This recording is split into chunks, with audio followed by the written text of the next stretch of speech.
une énergie propre. Je suis Zoé Bulle-Bodin, je travaille pour la représentation de la région Normandie à Bruxelles. Et de la représentation de Bruxelles, nous sommes trois aujourd'hui, puisque mes collègues Manon Quérault et Lisiane Copin sont également présentes. Euh, petites instructions assez classiques avant de commencer ce webinaire. Donc, merci d'abord de couper avant tout vos micros et éventuellement vos caméras.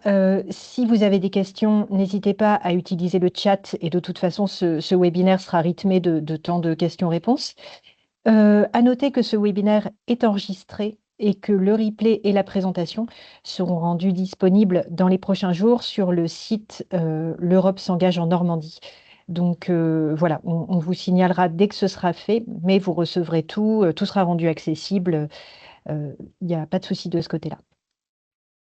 Et en termes de déroulé, donc, nous allons, après une brève introduction, donner la parole au point de contact national du programme LIFE pour vous parler vraiment concrètement de cet appel à projet. Ensuite, nous aurons un retour d'expérience de la part du département de la Manche qui a tenté sa chance lors de l'appel à projet 2025, donc l'appel à projet précédent du programme LIFE. Ensuite, nous aurons une intervention de l'Agence normande pour la biodiversité et le développement durable, la NBDD. Et puis ensuite, côté région Normandie, nous reviendrons sur Jump Europe, l'outil d'accompagnement régional pour vous aider à monter des projets européens. Donc, sans plus attendre, quelques mots d'introduction. Peut-être vous présenter rapidement le contexte de ce webinaire. Donc, LIFE est un programme européen. Il existe trois grands types de financement européen. Vous avez d'abord les fonds qui sont gérés directement par la région Normandie, donc les fonds comme le FEDER, le FEAMPA, le FEADER, le FSE, que vous connaissez peut-être. Ensuite, vous avez les programmes Interreg, les programmes de coopération interrégionale européenne, qui sont des programmes avec un périmètre géographique bien spécifique.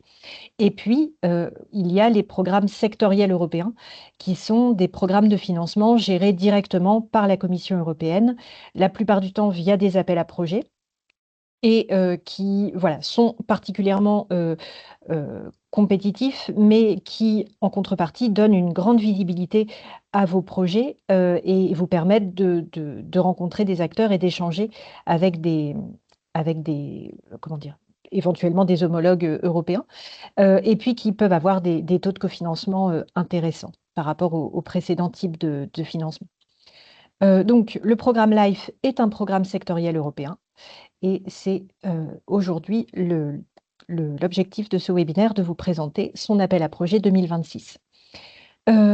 L'objectif de ce webinaire, donc, c'est de vous donner toutes les clés pour comprendre cet appel à projet, également partager l'expérience d'acteurs impliqués dans des projets LIFE ou dans des candidatures LIFE. C'est le cas du département de la Manche aujourd'hui. Nous organisons ce webinaire aujourd'hui sur les thématiques nature et biodiversité et adaptation au changement climatique. Mais nous en avons organisé un précédent auquel vous avez peut-être participé sur les thématiques économie circulaire et qualité de vie. Donc là aussi, la présentation et le replay seront rendus disponibles sur le site L'Europe s'engage en Normandie. Et vous trouverez également sur ce site un article que nous avons rédigé sur justement l'appel à projet 2026 de LIFE, où vous trouverez toutes les informations nécessaires. Euh, et donc, c'est tout bon côté antenne de la région Normandie à Bruxelles. Je vais donner la parole à mes collègues de la direction énergie, environnement, développement durable de la région Normandie. Sandrine. Oui, bonjour à tous. Donc Sandrine Dos Santos Claro, je suis la responsable du pôle Natura 2000 à la région Normandie.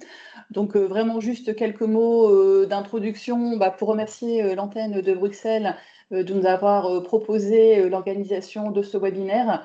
Ça nous paraissait en effet particulièrement pertinent comme une source de financement supplémentaire par rapport au financement que vous connaissez sans doute dans le cadre du programme FEDER.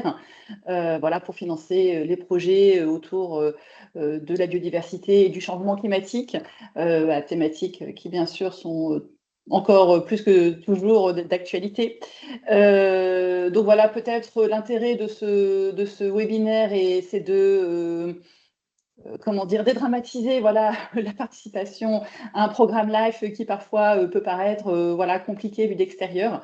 Donc on espère aujourd'hui vous donner un maximum de clés, de compréhension, de lecture, et puis on sera, voilà, après le webinaire, bien sûr, encore à votre disposition s'il demeure des questions. Et voilà, et puis après avoir remercié l'antenne de Bruxelles, bah, merci aux participants, puisque voilà, vous êtes nombreux aujourd'hui et on vous en remercie. Et donc voilà, ça montre l'intérêt que suscite ce programme de financement. Voilà, je pense que, alors malheureusement, la DREAL, qui devait aussi dire quelques mots d'introduction, visiblement a eu un empêchement de dernière minute. Voilà, peut-être qu'ils nous rejoindront en cours de webinaire. Je pense que dans ce cas-là, voilà, on essaiera de leur donner la parole, peut-être plutôt sur la fin. Voilà, oui, je vois Zoé qui acquiesce. Et donc, du coup, bah, voilà, on va rentrer dans le vif du sujet. Très bon webinaire à tous. Merci beaucoup, Sandrine. En effet, on s'adaptera éventuellement, du coup, en mot de conclusion, donner la parole à la DREAL. Mais donc, sans plus attendre, je vais laisser la parole à l'équipe du PCN Life au ministère de la Transition écologique, énergétique. Là, je botte en touche. J'avoue que je ne suis plus trop sûre du E, mais pour vous présenter le contenu de l'appel à projet 2026 du programme Life. Marine, si vous souhaitez prendre le Oui. contrôle des diapos. Parfait. Super. Merci beaucoup. Bonjour à tous. Je suis Marine Argent-Gauthier. Je suis la point de contact national sur le programme LIFE et plus précisément sur le sous-programme Nature et Biodiversité. Et je travaille à la direction de l'eau et de la biodiversité du ministère de la Transition écologique. Alors, aujourd'hui, donc, je vais vous présenter l'équipe des PCN et que globalement tout ce qu'il faut savoir, un peu les clés pour s'approprier ce programme de financement qui est très intéressant pour la mise en œuvre de nos politiques en faveur de la biodiversité et de l'adaptation au changement climatique au niveau national, mais aussi pour toutes les politiques régionales et locales. Donc sans plus tarder, je vais commencer à dérouler ma présentation et ensuite je passerai la parole à ma collègue Anaïs Carré qui est avec moi aujourd'hui, qui travaille au sein d'une autre direction du ministère et qui vous présentera plus particulièrement le sous-programme climat sur l'adaptation et l'atténuation du changement climatique. Pour commencer, donc, je vais vous présenter l'équipe Live France, puisqu'on est quand même assez nombreux à travailler sur le développement de ce programme en France. Et donc, vous pouvez voir ici les différents points de contact nationaux, puisque nous avons fait le choix d'avoir un point de contact national par sous-programme du programme LIFE. Donc, vous avez mes collègues sur la transition plutôt énergétique et sur l'atténuation du changement climatique au sein de la direction générale de l'énergie et du climat, moi-même, comme je vous l'ai dit, au sein de la direction de l'eau et de la biodiversité, et ma collègue sur l'économie circulaire au commissariat général du développement durable. Et donc, vous avez eu normalement un webinaire dédié il n'y a pas longtemps sur ce sujet. On a également 2 personnes qui travaillent avec nous sur la coordination globale au sein de la direction de l'Europe du ministère. Donc, ce qu'il faut retenir sur cette slide, c'est que déjà, selon le sous-programme qui vous intéresse, vous pouvez interpeller en fait un point de contact national différent. Et si vous avez des questions un peu plus globales, voilà, n'hésitez pas, vous pouvez nous contacter sur l'adresse qui est ici. Donc, je vous invite à bien la prendre en note. Donc, c'est le liveplusfrance@développement-durable.gouv.fr. N'hésitez pas à mettre en objet de votre mail bien le sous-programme qui vous intéresse. Ça nous permet de mieux se répartir les questions entre nous. Donc voilà, pour prendre contact avec nous, n'hésitez pas, on est là vraiment pour vous répondre et vous accompagner au maximum sur toutes vos questions sur le programme LIFE. Donc maintenant, je vais vous présenter le programme LIFE de manière générale et ensuite on rentrera un peu plus en détail sur les sous-programmes qui nous intéressent particulièrement aujourd'hui. Alors, quelques généralités sur le programme LIFE. Donc, c'est l'unique programme européen dédié exclusivement à l'environnement, la conservation de la nature et l'action climatique. Donc, très important pour financer toutes nos politiques et notamment sur nature et biodiversité. Historiquement, le programme en 1992 a commencé par financer exclusivement des projets en rapport avec la nature et la biodiversité. Donc, on a déjà plus de 30 ans en fait, d'antériorité sur cette thématique qui est déjà bien ancrée chez les acteurs de la nature et de la biodiversité. LIFE, c'est vraiment un programme, j'allais dire, assez incontournable pour les acteurs de la nature et de la biodiversité. Et on a déjà eu pas mal de beaux projets qui ont été financés en France. Mais on pourra en reparler un peu plus tard. Je vous donnerai aussi des exemples sur des projets qui viennent de démarrer ou encore en cours. On a plus de 150 projets lauréats chaque année en Europe, avec un beau budget de 5,43 milliards d'euros pour la période de programmation européenne 2021-2027. C'est un programme en gestion directe par la Commission européenne qui le délègue à l'agence exécutive CINEA, pour tout ce qui est en fait la gestion des appels à projets et de la sélection des lauréats. Donc là, contrairement à d'autres fonds européens qui peuvent passer par des intermédiaires nationaux, là c'est vraiment la Commission qui pilote tout, que ce soit sur la rédaction des appels à projets, la sélection des dossiers. Nous, en tant que point de contact nationaux, on n'a pas du tout on n'est pas dans le jury en fait pour sélectionner les dossiers. Nous, on est là pour vous donner de l'information et faire en sorte que vous puissiez élaborer la meilleure proposition possible, mais c'est bien la Commission européenne qui est souveraine dans toutes ces décisions. Et nous, en tant qu'État membre, on n'influe pas sur les décisions. Qui est éligible à LIFE, comme ça on en parle tout de suite. C'est toute entité juridique publique ou privée qui peut coordonner un LIFE ou être bénéficiaire associé ou être au sein du consortium. Donc en fait c'est assez large, hein, que vous soyez des acteurs privés, donc entreprises, des associations ou même des collectivités, des établissements publics, des instituts de recherche. L'éligibilité est quand même assez large à partir du moment où vous avez votre siège au sein de l'Union européenne ou d'un État associé dans le programme. Pour ce qui est du partenariat transnational, il est valorisé, mais pas obligatoire, sauf dans certains volets. Mais pour aujourd'hui, on retient que c'est valorisé, mais pas obligatoire. Vous pouvez être dans un partenariat transfrontalier ou transnational, c'est-à-dire être en fait en réseau au sein de l'Union européenne. C'est tout à fait intéressant et bonifié dans la notation. Et enfin, le projet doit être mis en œuvre dans un pays éligible, donc c'est-à-dire territoire de l'Union européenne, y compris nos régions ultra-périphériques et les pays et territoires d'outre-mer, ainsi que les États associés au programme. Alors, comment se constitue en fait ce programme LIFE? Parce qu'on parle de programme LIFE, mais finalement, il y a un peu des programmes LIFE, donc c'est ça ce qu'on appelle les sous-programmes. On a différents types d'appels à projets, mais pour aujourd'hui, je vous propose qu'on ne parle que des projets d'action standard, puisqu'en fait, c'est ce qui constitue la quasi-totalité des propositions que vous allez soumettre. Donc voilà, pour ce qui est des projets d'action standard, donc les SAP dans le jargon commission, on a 4 sous-programmes. Donc ceux qui nous intéressent aujourd'hui, nous avons donc la nature et biodiversité et action pour le climat. Donc on vous en parle juste après de manière un peu plus détaillée, mais sachez pour votre bonne information qu'il existe également l'économie circulaire et qualité de vie et transition vers une énergie propre. Il peut être intéressant pour certains acteurs, peut-être que c'est votre cas aujourd'hui, d'aller quand même regarder les appels à projets économie circulaire et qualité de vie, puisque en fait dans cette dénomination qui est très large, se trouvent notamment des choses qui pourraient être intéressantes pour les acteurs qui veulent travailler sur l'eau, notamment le volet qualité de l'eau, qualité de l'air, et également les sols, la qualité des sols. Alors, pour ce qui est des projets LIFE standard, voici quelques caractéristiques clés et qui sont transposables sur absolument tous les sous-programmes.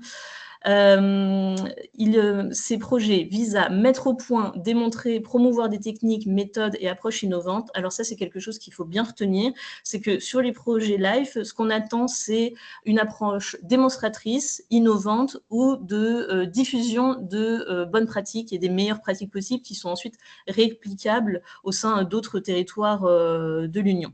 C'est-à-dire qu'il faut toujours avoir au moins un aspect d'innovation, démonstration ou de bonne pratique et montrer la plus-value européenne que peut avoir votre projet. Il doit aussi servir de catalyseur pour le déploiement à grande échelle de solutions techniques et de stratégies efficaces.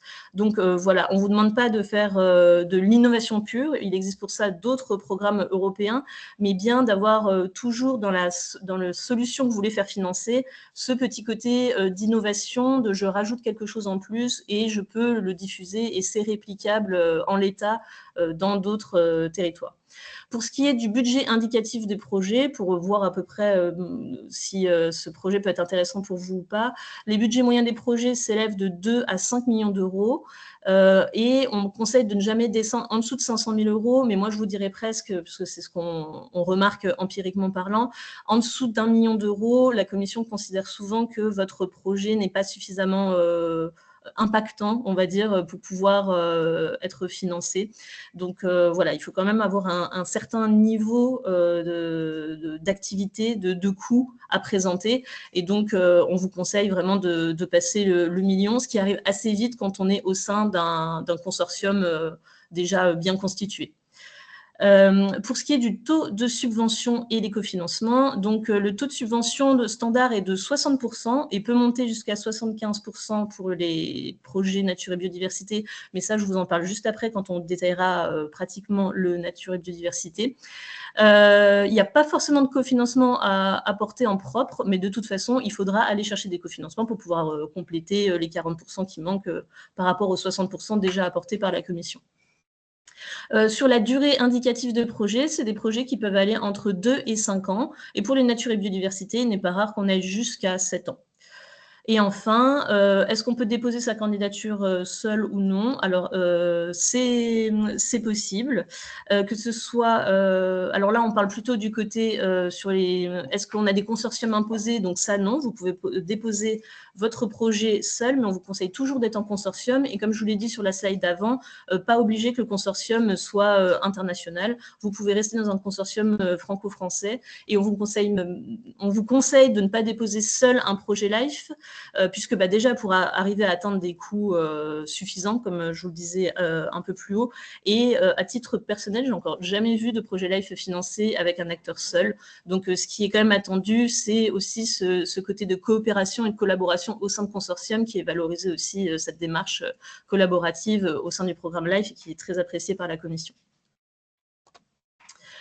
Pour ce qui est des thématiques, donc on est sur ce qu'on appelle une approche bottom-up ascendante, c'est-à-dire qu'en fait la Commission envoie ses règlements d'appel à projet avec des thématiques et elle attend de voir un peu ce que les porteurs de projets peuvent lui proposer. Alors que sur un sous-programme en particulier, celui sur l'énergie, vous avez finalement des thématiques imposées. Et donc là, c'est pas du tout le cas pour ce qui est de nature et biodiversité et de climat qui nous intéresse particulièrement aujourd'hui. C'est vraiment en fonction des projets présents sur les territoires que la Commission va voir en fait si c'est intéressant de financer ou pas. Au sein de chaque sous-programme, donc la nature et biodiversité et climat, on a ce qu'on appelle des volets. Donc sur nature et biodiversité, on a 2 volets, espace pour la nature et sauvegarder nos espèces, mais que je vous détaillerai un petit peu plus tard. Et c'est la même chose côté climat, vous pouvez vous inscrire soit plutôt dans un volet atténuation du changement climatique ou de l'adaptation. On en reparlera juste après. Chaque projet doit répondre à ce qu'on appelle dans le jargon de la Commission un topic ou un domaine d'intervention. Et pour ça, il faut donc bien ouvrir les appels à projets et voir où est-ce que je peux bien ancrer mon projet. Il existe aussi, oui, là c'est la fin de la slide, des appels à projets gouvernance qui visent à initier des changements un peu sociétaux, etc. Mais c'est des projets qui ont un peu moins de budget, qui sont un petit peu moins courants, mais vous pouvez tout à fait, si vous êtes particulièrement intéressé sur ce qui est du plaidoyer, du changement de pratique, etc., vous pouvez avoir un projet LIFE standard sur de la gouvernance qui existe donc sur nature et biodiversité, économie circulaire et qualité de vie et climat. Alors, qu'est-ce que concrètement un projet LIFE? Une fois que je vous ai donné un petit peu tous les éléments où vous pouvez regarder un petit peu si ça vous intéresse et sur l'éligibilité, concrètement, qu'est-ce qu'on met au sein de sa candidature LIFE?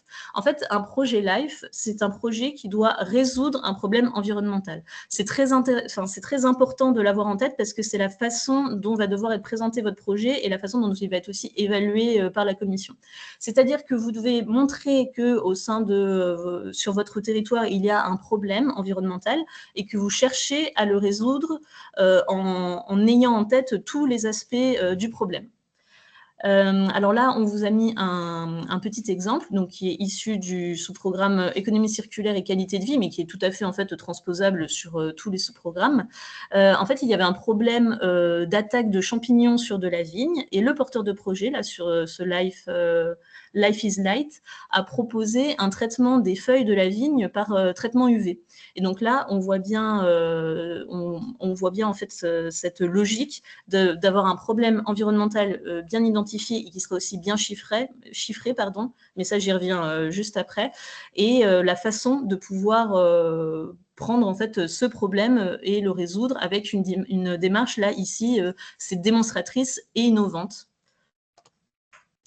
Donc là, regardez, vous voyez, pour ce Life is Light, le problème, c'était de réduire, l'objectif du projet, c'était de réduire d'au moins 50% l'utilisation de fongicides dans les vignobles de 3 pays, d'optimiser les sources d'UV, donc utilisées pour le traitement pour réduire la consommation d'énergie, améliorer la connaissance de la réaction aux plantes aux UV et équiper au moins 15 caves commerciales de prototypes. Donc là, l'idée, c'était de vraiment bien déterminer son problème, donc la situation initiale, d'analyser le contexte et les problèmes, de déterminer des objectifs précis et chiffrés, de choisir son plan d'action sur comment je vais résoudre ce problème environnemental.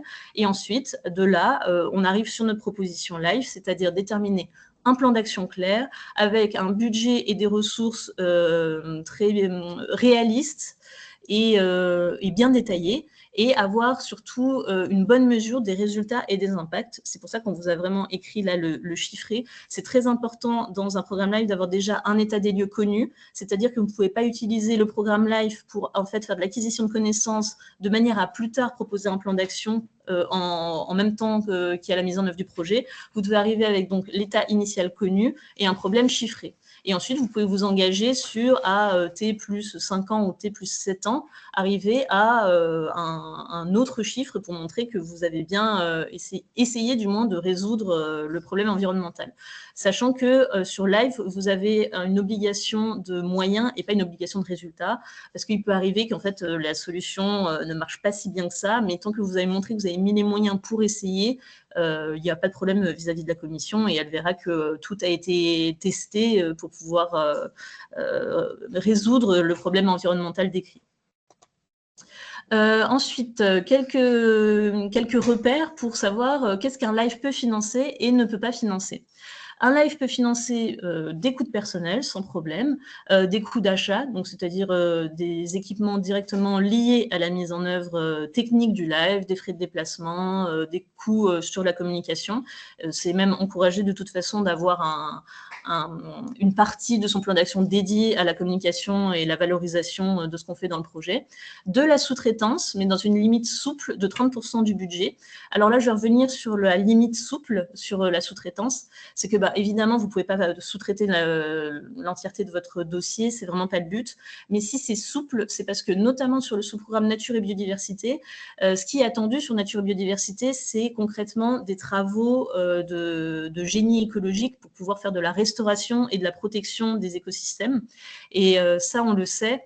La restauration écologique, c'est quelque chose qui coûte très cher, donc on arrive à des gros montants assez vite dans les projets et qui se font la plupart du temps en sous-traitance avec des entreprises spécialisées dans le génie écologique. C'est pour ça qu'on a écrit limite souple, c'est parce que la commission tolère à ce qu'on dépasse un petit peu ce 30%, notamment pour les projets nature et biodiversité. Ensuite, on peut également financer avec un LIFE ses coûts indirects. Donc là, on est sur un forfait de 7% des coûts éligibles des structures, de manière à pas trop complexifier le rapportage financier. On est au forfait, en fait, pour les coûts de structure.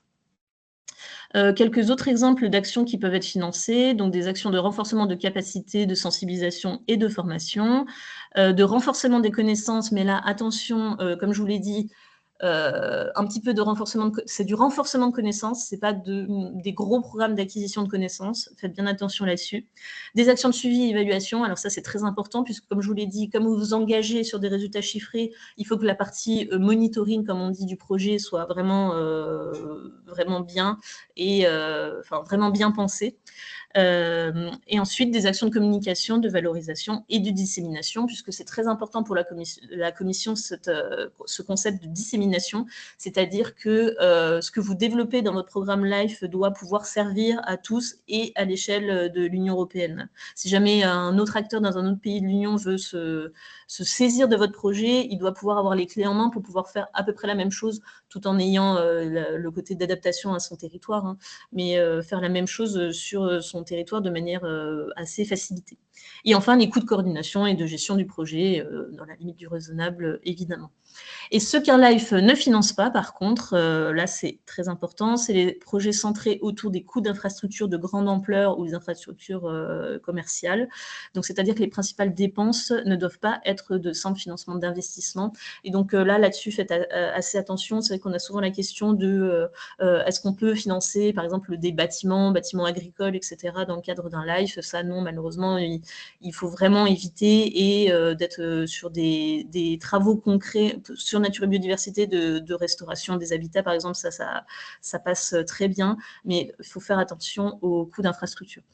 Les projets centrés autour de la recherche fondamentale et d'acquisition des connaissances, alors ça, je crois que j'ai déjà lourdement insisté, mais je le redis ici, pas de programme d'acquisition des connaissances, vous devez connaître votre état des lieux initial avant de poser votre projet.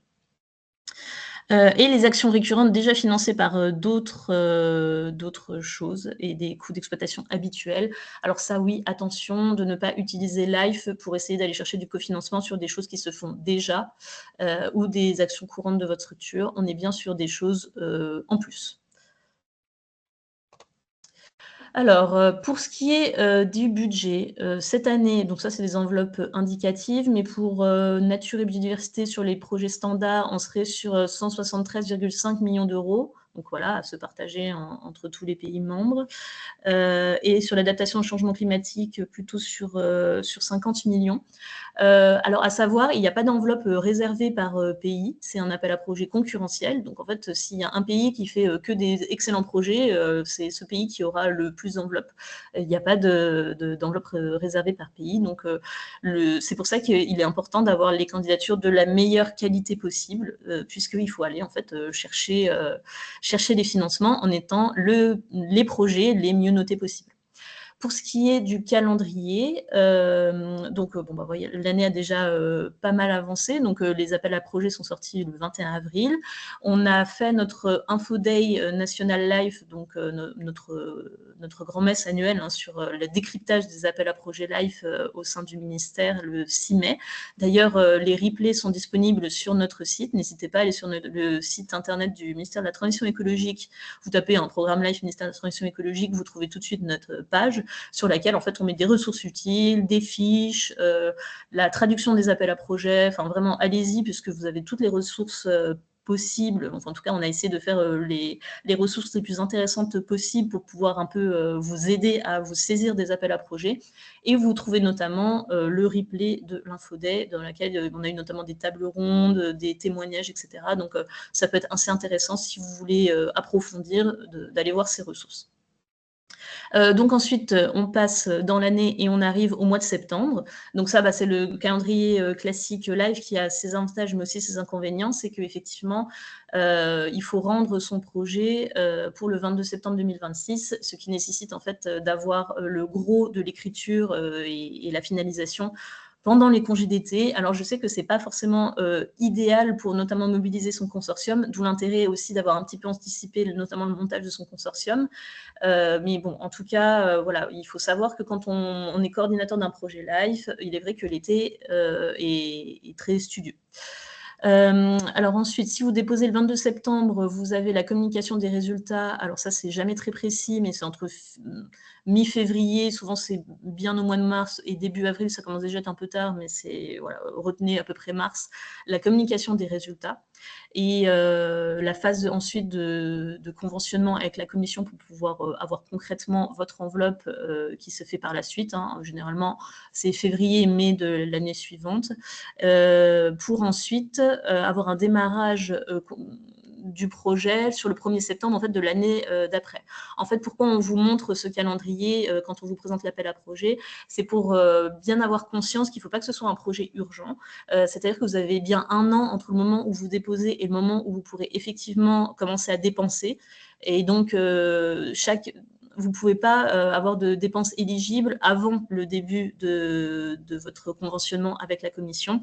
Donc, c'est bien pour ça qu'on vous dit, ayez bien conscience que si vous déposez là au 22 septembre 2026, considérez que l'éligibilité de vos dépenses, ce sera à peu près le 1er septembre 2027. Alors ensuite, pour ce qui est du formulaire de candidature, vous devez, comme c'est assez classique sur ce type d'appel à projet, passer par le portail européen Funding and Tenders. Vous devez remplir un dossier assez conséquent, je ne vous le cache pas, mais parce la commission en fait demande pas mal de détails, mais c'est aussi la qualité de votre rédaction qui va faire en sorte que vous allez pouvoir décrocher le financement. On vous demande pas mal de choses, mais le fait de vous les demander, c'est à dessein, c'est parce qu'ensuite dans la notation, ce sera forcément valorisé si vous arrivez à présenter le plus de détails possible de manière la plus pertinente et la plus claire surtout. Donc, vous avez une partie administrative, une partie technique, donc laquelle vous complétez bien, en fait, vous présentez toutes vos actions de manière la plus détaillée possible, et ensuite une partie sur vos indicateurs. Pour ce qui est de la notation, alors là, c'est important de l'avoir en tête. Vous êtes noté sur 4 grands critères, c'est-à-dire la pertinence de votre projet, c'est-à-dire est-ce que votre projet répond aux attendus du programme LIFE, des appels à projets, et est-ce que c'est pertinent pour la commission de pouvoir financer ce projet? Est-ce que ça a une plus-value européenne? Et c'est intéressant pour la mise en œuvre de ces politiques et de ces textes européens. L'impact du projet, la qualité également de votre rédaction et la façon dont vous présentez les choses, ça c'est très important. Et enfin, les ressources, c'est-à-dire tout ce qui est le budget. Il faut que ce soit un budget évidemment réaliste, avec des coûts tout à fait justifiés selon les conditions actuelles du marché, et présenté de manière quand même assez détaillée, c'est-à-dire qu'il est assez mal perçu de présenter des budgets très globalisés. Par exemple, vous faites une seule ligne, voilà, frais de déplacement, une seule ligne, là, ça ne va pas être possible. Il faudra quand même bien détailler, montrer sur quel barème vous vous basez, etc. Et donc, c'est en ça que la notation, c'est ce que la notation retrace dans les ressources, c'est-à-dire la façon dont vous détaillez notamment votre budget. Pour ce qui est des points bonus, parce que vous pouvez avoir des points bonus qui peuvent faire la différence, surtout en période où les appels à projets sont quand même assez concurrentiels. Voilà, vous avez tous les bonus présentés ici. Vous avez la synergie, une synergie exceptionnelle et des co-bénéfices entre sous-programmes. C'est-à-dire que si par exemple vous avez un projet climat, bon, la chose assez classique, c'est qu'on a souvent des projets sur les tourbières, donc qui s'inscrivent dans le sous-programme climat sur l'atténuation du changement climatique, puisque là, le projet est présenté comme les tourbières qui font de la séquestration de carbone, mais en même temps, c'est intéressant de faire de la restauration de tourbières pour la séquestration carbone, mais aussi en tant qu'habitat d'intérêt communautaire qui est restauré. Et donc ça, c'est plutôt de la logique nature et biodiversité. Donc ça peut être très intéressant de montrer que vous pouvez faire des synergies entre les sous-programmes. Et donc là, je vous ai montré un peu la synergie classique qu'on peut avoir entre le sous-programme climat et le sous-programme nature et biodiversité, par exemple. Mais ça peut se faire. Je vous disais tout à l'heure que le sous-programme économie circulaire et qualité de vie travaillait beaucoup sur l'eau. Bah, si vous avez un projet nature et biodiversité sur des milieux aquatiques, mais qui sont aussi favorables pour la qualité de l'eau, hop, vous pouvez aussi faire une synergie. Bon, là, après, quand ils mettent synergie exceptionnelle, c'est-à-dire qu'il ne faut pas juste dire il y a une synergie, il faut montrer que vraiment c'est de très bonne qualité, que c'est exceptionnel, hein, comme ils le disent. Donc voilà, avoir une bonne argumentation pour montrer que vous méritez ces points bonus. La deuxième, c'est un déploiement majoritaire dans les régions ultra-périphériques. Donc là, on est peut-être un peu moins concerné aujourd'hui sur ce point bonus. Ensuite, vous avez l'upscaling substantiel des résultats d'un autre projet européen. Donc là, c'est toujours dans la logique de réplicabilité dont je vous parlais, que la commission aime beaucoup. C'est-à-dire, vous êtes allé en fait prendre un autre projet LIFE qui avait déjà été déployé dans un autre territoire, et vous le mettez sur votre territoire et vous le développez davantage, ou vous innovez sur autre chose. Ça peut être très intéressant parce qu'on montre que là, cette fois-ci, on a une synergie entre les programmes LIFE, et on montre que finalement, même une fois qu'un programme LIFE est terminé ailleurs, il peut resservir sur un autre territoire, par exemple. Vous avez aussi le potentiel catalytique exceptionnel. Alors ça, c'est un autre critère je dois avouer qu'à mon niveau, je ne sais pas trop comment il est évalué, mais c'est pour montrer que en fait, voilà, vous pouvez faire plein de projets avec un projet. Que en fait sur un territoire par exemple ça va lancer une dynamique, des choses comme ça, mais bon comme je vous dis là je pourrais pas vous dire concrètement ceux qui ont eu et qui n'ont pas eu les points bonus. Et enfin le dernier bonus, c'est la coopération transnationale parmi les États membres essentiels au projet. Alors là pour ce qui est de la coopération transnationale, pardon, attention, il suffit pas de juste mettre par exemple un institut de recherche qui fait une petite action un peu avec vous pour être financé sur une petite action. Ça ne suffit pas. Il faut vraiment montrer que le projet est aussi bien déployé en France que dans les autres pays associés. Voilà, en fait, la technique du rajouter juste un acteur d'un pays à côté sur une petite action, ça ne suffit pas. Il faut vraiment que ce soit quand même assez significatif dans le projet et que ce soit important dans la mise en œuvre du projet. Pas une action un peu annexe pour pouvoir avoir ce point bonus. Voilà. Alors maintenant que je vous ai donné un peu des généralités, je suis peut-être passée un peu vite sur des choses, donc n'hésitez pas à poser des questions ensuite dans le chat. On fera en sorte de vous répondre. Et comme je vous disais, n'hésitez pas aussi à aller consulter les ressources sur le site internet du ministère, parce qu'on a par exemple, comme je vous disais, des fiches sur des points plus précis. On a notamment une fiche sur tout le côté budgétaire. Donc là, n'hésitez pas à aller voir, parce que là, il est vrai que j'ai dû passer un petit peu vite de manière à vous montrer le plus de choses possible. Et donc maintenant, je vais insister sur le sous-programme Nature et Biodiversité, puisque comme je vous l'ai dit, je suis la point de contact sur ce sous-programme précisément. Ensuite, on présentera le sous-programme Climat. Alors, pour ce qui concerne le sous-programme Nature et Biodiversité, donc, comme je vous le disais tout à l'heure, on a 2 domaines d'intervention, l'espace pour la nature et sauvegarde de nos espèces. Alors, qu'est-ce qui les différencie et dans lequel on s'inscrit quand on a un projet ? L'espace pour la nature, c'est un domaine d'intervention dans lequel on est plutôt focalisé sur la restauration et la protection des habitats d'intérêt communautaire, et sauvegarde de nos espèces sur les espèces d'intérêt communautaire. Et en fait, la subtilité sur la sauvegarde de nos espèces, c'est que vous rédigez bien votre projet par rapport à l'espèce et non pas son habitat, puisque si vous êtes plutôt focalisé sur son habitat, il faudra voir si vous n'êtes pas plutôt sur espace pour la nature. Mais bon, ça en tout cas, pas de panique, et quand bien même il y aurait un doute, là vous pouvez écrire au point de contact national aussi pour essayer de voir où est-ce que vous pouvez plus émarger, puisque c'est quand même important de bien se mettre dans le bon domaine d'intervention, parce que après la manière dont est lu le dossier n'est pas forcément la même par l'évaluateur de la commission. Donc là, je rappelle sur cette slide que le taux de financement standard, c'est 60%.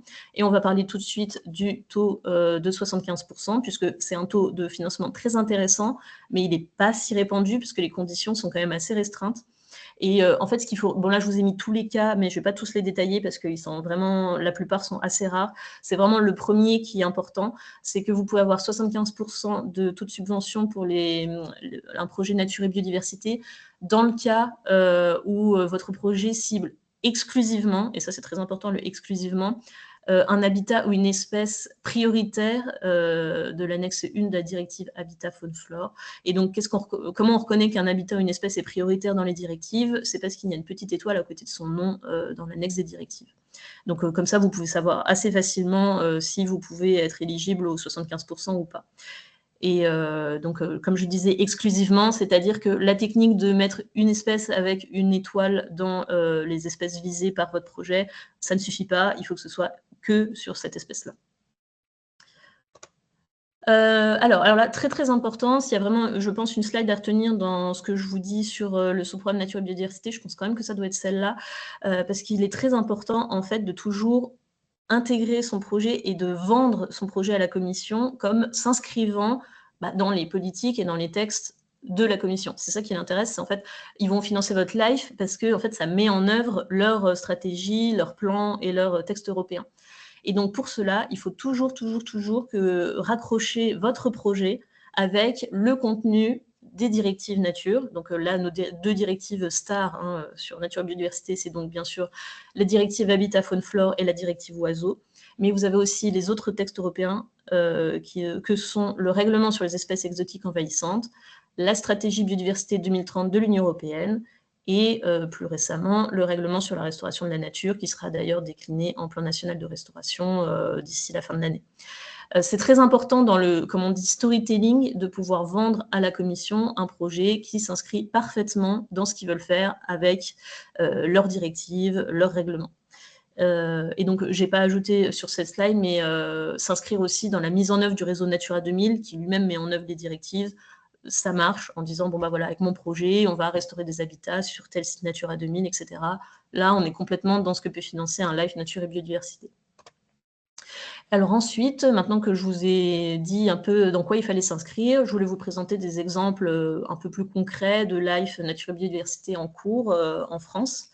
Alors là, on est sur un Life avec une entrée plutôt habitat, coordonné par un conservatoire d'espaces naturels, avec un beau budget de plus de 18 millions d'euros, qui a duré 7 ans. Donc vous voyez, on est plutôt sur le temps long, hein, sur les nature et biodiversité. On est beaucoup plus sur 7 ans que sur du 5, mais bon, tout reste possible hein, dans ces fourchettes. C'est un life qui va se terminer cette année et qui a 8 bénéficiaires associés, pardon, en transfrontalier, puisque comme ça a été déployé dans les Hauts-de-France, c'est en transfrontalier entre la France et la Belgique. Là, on est vraiment sur un life habitat assez classique, puisque l'objectif de ce live, c'était restaurer 480 hectares de tourbières, qui est un habitat d'intérêt communautaire, et donc avec un plan d'action derrière, en mettant en œuvre voilà, une gestion éco-hydrologique appropriée, développer et sensibiliser sur les pratiques adaptées, et rétablir la continuité écologique entre les sites Natura 2000. Donc là, on est vraiment bien, parce qu'on a un objectif chiffré avec les 480 hectares, on a un habitat d'intérêt communautaire que sont les tourbières, on a du développement de bonnes pratiques, et on s'inscrit aussi dans des sites Natura 2000. Donc voilà, c'est un peu un projet qui passe bien dans les lives nature et biodiversité, en tout cas des projets qui sont financés par la commission. Ensuite, je vous donne un deuxième exemple d'un projet plus récent. Donc là, on est sur un live plutôt centré espèces cette fois-ci, coordonné par la LPO France, avec aussi également un beau budget de 9,7 millions d'euros sur une durée de 6 ans, avec 5 bénéficiaires associés dans les territoires, les régions ultra-périphériques et pays et territoires d'outre-mer. Là, je voulais vous montrer cet exemple-là parce que ça vous montre qu'on peut faire un live sur un territoire, donc avec un consortium sur un territoire, j'allais dire, cohérent, entre guillemets, mais on peut aussi faire un live en réseau. Et donc, c'est le cas de ce live-là, avec un coordonnateur national, mais sur un réseau, puisqu'on a des acteurs qui sont en Guyane, à La Réunion, en Nouvelle-Calédonie, en Polynésie, etc. Et donc, c'est possible de le faire, que ce soit à l'échelle des Outre-mer, mais aussi à l'échelle de métropole, entre plusieurs territoires, qui seraient dans le même consortium, développeraient un peu le même type d'action, mais sans être, en fait, adjacents. Et donc là, l'objectif du projet, vous avez un objectif de protéger 15 espèces d'oiseaux menacés à travers en fait tout un panel d'actions communs qui est de lutter contre les prédateurs introduits, augmenter la disponibilité en habitat, réduire l'impact des activités humaines. Donc on est sur la coexistence voilà, entre hommes et espèces. Encore un beau projet espèces et qui s'inscrit voilà, parfaitement dans les directives de la Commission. Et enfin, mon dernier exemple, on est sur un live également plutôt sur le volet espèces, le live espèces marines mobiles, que vous connaissez d'ailleurs peut-être en tant qu'acteur normand, puisque c'est un live qui se déploie sur toutes les côtes françaises hexagonales. Donc là, le coordinateur, cette fois-ci, on est sur un établissement public, donc l'Office français de la biodiversité. Un très beau budget, celui-là, de 21,8 millions d'euros, sachant que c'est un projet, c'est vraiment la fourchette très haute des budgets. On n'est pas vraiment, en tout cas dans cette fin de programmation, on serait plutôt sur des budgets entre 2 à 8 millions d'euros. On ne vous conseille pas forcément d'afficher autant, mais celui-là était un petit peu spécial du fait notamment de son emprise nationale. On a un gros consortium de 11 bénéficiaires associés. Et donc là, vous voyez que c'est un consortium assez diversifié. On a plutôt des organismes de recherche avec Ifremer, le Muséum. On a des associations de protection de la nature, des organisations professionnelles de pêcheurs et même des entreprises. Donc un consortium assez diversifié. Et dans ce live, le but, c'est de réduire les pressions. Donc là, vous voyez, c'est le problème environnemental dont je vous parlais. Donc là, c'est les pressions sur les espèces marines protégées.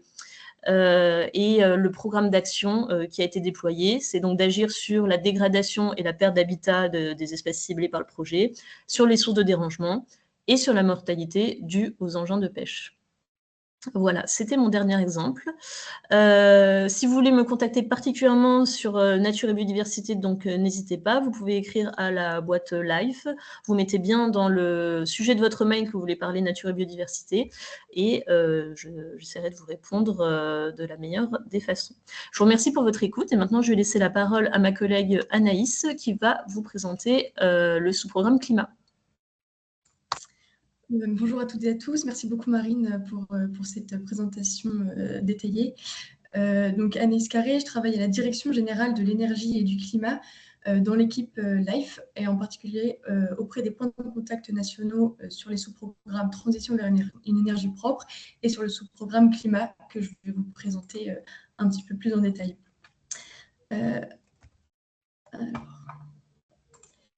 Donc, le programme climat, ça va concerner des projets d'action standard, comme l'a présenté Marine en introduction. Donc, des budgets de 1 à 5 millions. Généralement, ça commence quand même à partir de 2 millions pour les projets qu'on voit souvent financés, avec un taux de financement de 60%. Et c'est un sous-programme qui est divisé en 3 volets. Donc, on a un volet atténuation du changement climatique, où là, l'objectif, ça va être de venir réduire les émissions de gaz à effet de serre ou augmenter le stockage de ces gaz. Un volet adaptation au changement climatique, et puis un volet gouvernance qui est aussi présent dans ECQV et nature et biodiversité. Donc, pour pouvoir être éligible au programme LIFE, un projet climat doit s'inscrire dans un domaine, une priorité d'intervention spécifique. Donc, pour chaque volet, on va avoir une liste de domaines d'intervention de priorité établis par la Commission européenne.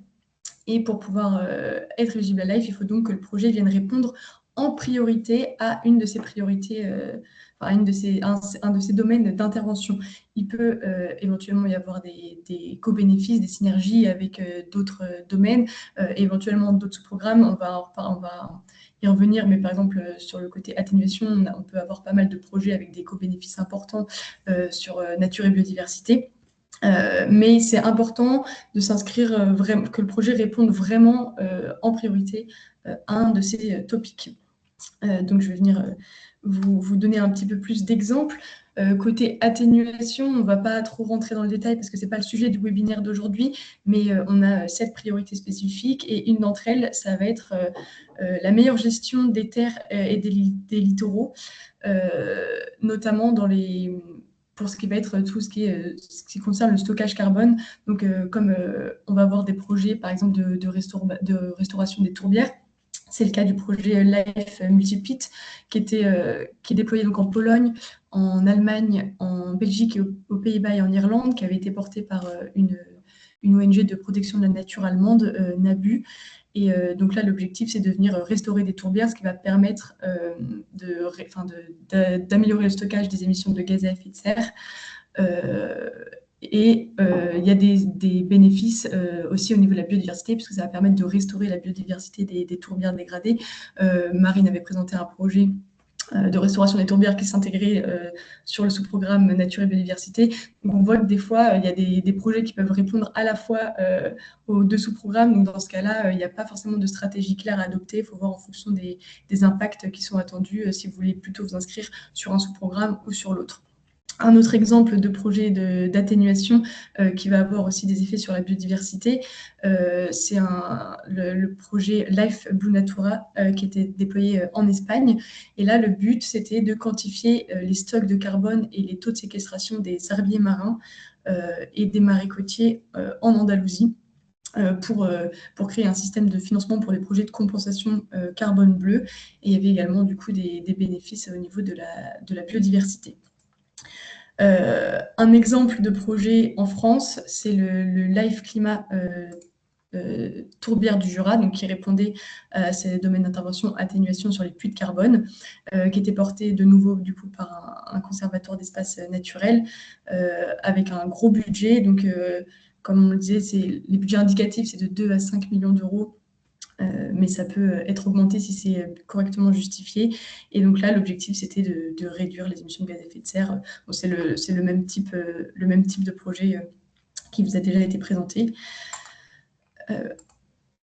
Voilà. Donc ensuite, au niveau du volet, alors peut-être juste pour préciser, pour le volet atténuation, le budget total du coup pour le sous-programme climat, c'est 50 millions d'euros. Pour le volet atténuation et adaptation, ça va être respectivement 28 millions d'euros pour chaque volet et 4 millions pour le volet gouvernance. Donc c'est possible de financer environ une douzaine de projets chaque année. Donc au niveau du sous-programme, enfin du volet adaptation, il va y avoir une liste de 9 priorités spécifiques. Donc je ne vais pas toutes les détailler, mais je vais vous donner quelques exemples de thématiques possibles de projets. S'il y a des questions par rapport à ça, on pourra revenir plus en détail dessus. Mais donc par exemple, le projet Life Systémique, c'était un projet de résilience des forêts face aux incendies et à la sécheresse qui était porté donc en Italie par le Conseil national de la recherche et qui se déployait aussi en Croatie et en Slovénie. Donc on peut avoir des projets de résilience des forêts face à certains impacts du réchauffement climatique. Un autre exemple de projet qui pourrait être montré, c'est le Life Ebro, c'était un projet qui visait à atténuer l'impact des crues et des inondations d'un fleuve en Espagne en remplaçant les digues artificielles par des solutions fondées sur la nature pour permettre des zones d'expansion des crues et la restauration des forêts riveraines. Et donc ça, c'était un projet porté par l'Agence publique de gestion environnementale de la communauté de Navarre. Et puis, dernier exemple, le Life Green Heart, qui était porté par Toulouse Métropole cette fois-ci. Donc, c'est un projet français, mais qui se déploie aussi en Allemagne et qui était centré sur la transformation urbaine pour lutter contre les îlots de chaleur. Donc, il y avait un site pilote principal à Toulouse et l'objectif, c'était aussi d'y restaurer la biodiversité, de désimperméabiliser les sols et de pouvoir créer une sorte d'îlot rafraîchissant pour la métropole. Donc, on peut voir qu'il y a une diversité de projets qui est très, très grande. On a énormément de thématiques différentes qui peuvent être éligibles. Comme l'a expliqué Marine, l'idée, c'est que vous puissiez identifier un problème et que vous puissiez y répondre en proposant votre solution. Là, un exemple de projet français qui va concerner plutôt l'adaptation de l'agriculture et de l'agroforesterie. Ça, c'est un domaine d'intervention sur lequel on va passer beaucoup de projets. Donc là, c'est un exemple qui était porté par Texinov pour un budget de 4,1 millions d'euros sur 4 ans, donc qui a commencé en 2024. Avec 7 partenaires européens, dont des entreprises, des instituts de recherche, etc. Et là, l'objectif, la problématique qui avait été identifiée, c'est que les vignobles européens étaient victimes d'aléas climatiques, notamment le gel, la grêle, des ensoleillements excessifs, etc.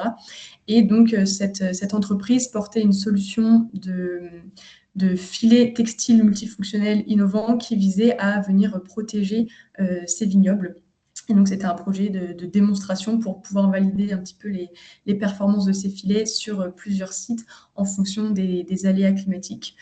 Donc voilà, c'est un exemple, mais pour vous donner un ordre d'idée, cette année, on a vu pas mal passer de projets d'adaptation des territoires agricoles grâce à des solutions fondées sur la nature, des projets pour permettre d'améliorer la résilience des sols, aussi grâce à des solutions fondées sur la nature, ou par exemple en modifiant les pratiques agricoles ou les pratiques d'élevage, etc. Donc c'est vraiment très, très divers et varié. Et puis peut-être pour vous donner un petit exemple de projet gouvernance, parce que des fois, c'est pas très clair ce que ça peut être. Là, c'est un projet qui était porté par la région PACA, Eat and Cool Life. Et là, l'objectif, ça va venir d'accélérer le déploiement de solutions de chaleur et de froid collective. L'idée, c'était de mettre en place un outil d'aide à la décision pour les collectivités et au niveau de la région pour pouvoir faire un diagnostic, une cartographie, un diagnostic rapide des endroits où on pouvait mettre en place des réseaux de chaleur et de froid. Et c'était donc de permettre de déployer ces solutions-là à l'échelle du territoire. Donc voilà, je suis passée peut-être un petit peu rapidement sur certains sujets, donc si vous avez des questions, n'hésitez pas. Pour le sous-programme climat, le point de contact, c'est Monsieur Roux, Maxime Roux, qui travaille du coup à la Direction générale de l'énergie et du climat. Donc n'hésitez pas si vous avez des questions, pareil, à le contacter sur l'adresse Life Plus France en indiquant donc en objet du mail que vous voulez traiter de sujet climat.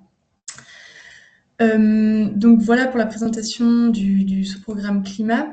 On voulait vous parler aussi de l'accompagnement du ministère, parce qu'au niveau du ministère, donc on propose un dispositif d'accompagnement sur plusieurs niveaux.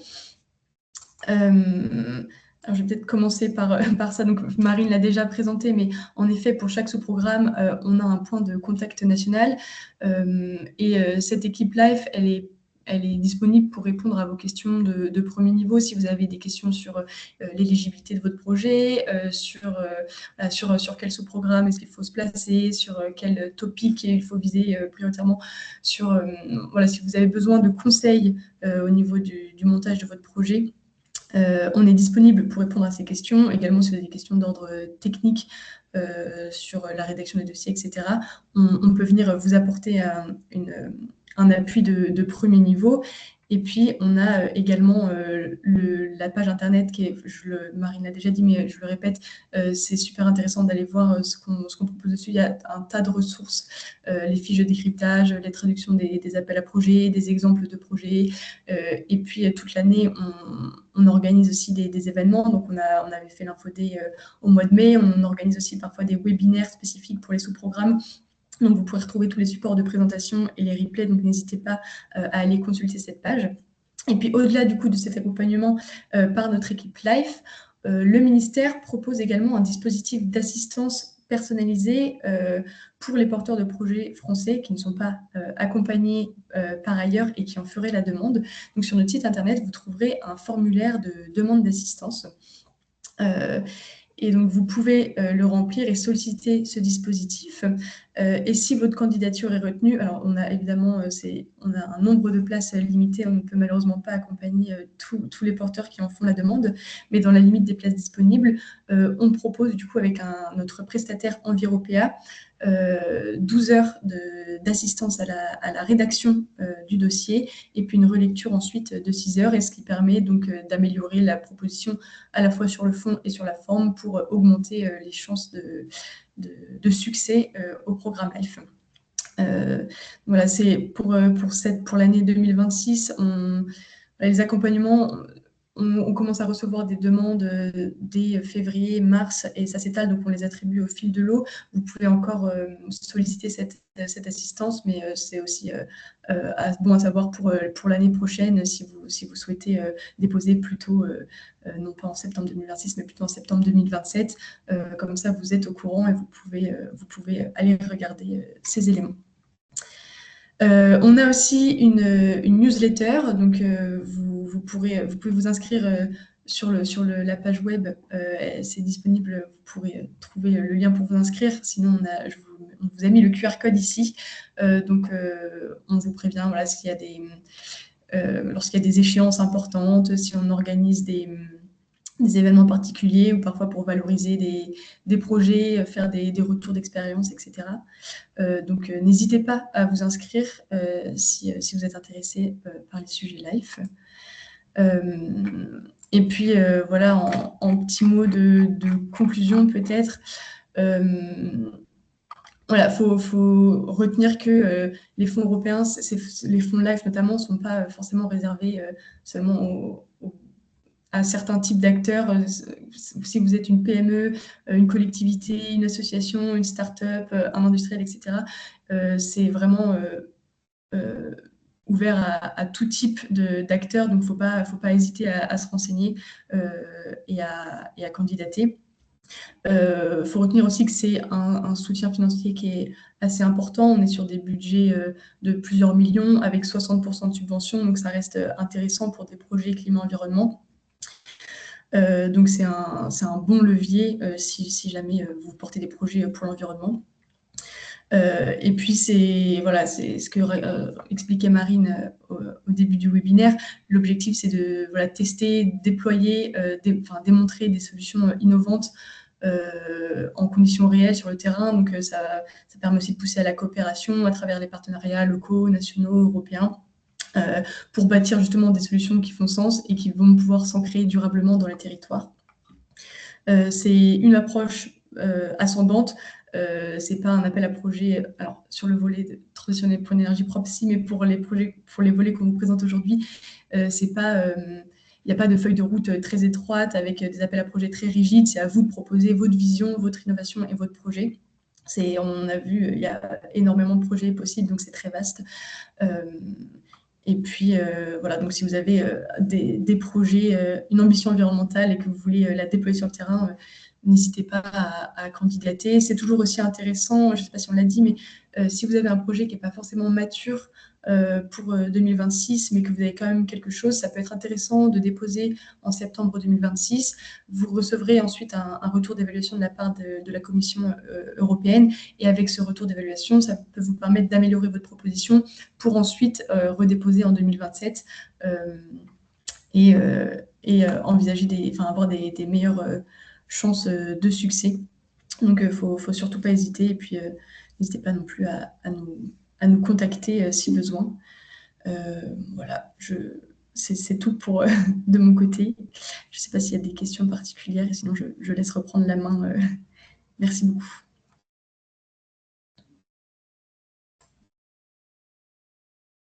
Merci Anaïs pour la présentation. Je vois qu'il y a quelques questions dans le chat, notamment de Emmanuel Martin. Peut-être Emmanuel, si tu veux prendre le micro pour les poser directement. Ouais, alors il y en a une, on a eu la réponse là sur la notion d'innovation, parce que je me posais la question, mais du coup ça a été dit dans la présentation de réplicabilité d'un projet qui aurait pu être testé dans un autre pays ou une autre région, mais pas forcément en Normandie, ou l'inverse. Par exemple, chez nous, la haie et Bocagère, c'est hyper innovant, alors que c'est historique.